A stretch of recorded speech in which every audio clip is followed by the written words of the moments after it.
But I want you to know that the Bank of Jamaica is not a Jamaican bank per se. The Bank of Jamaica is actually the British bank that Jamaica has been extended the courtesy of utilizing. What is it that we're saying? Just as how the Queen has control over Jamaica, and the representative here is the Governor General, I want you to think about the Bank of Jamaica as such a representative. So the Bank of Jamaica is not a Jamaican entity. It is owned, operated, and managed by the Queen or the monarchy. Yes. But in the local sphere, it gives licensure, it gives supervision to what is taking place.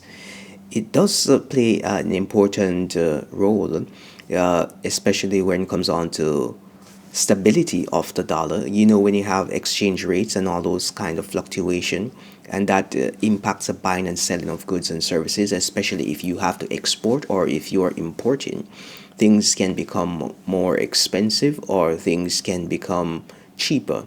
So if things are cheaper to import, then you'll have a lot of low value items flooding the market. When things are more uh, expensive to export, we'll utilize more what we have in our country and try to diversify from there. So they basically set those parameters in place so that the average person doesn't have to worry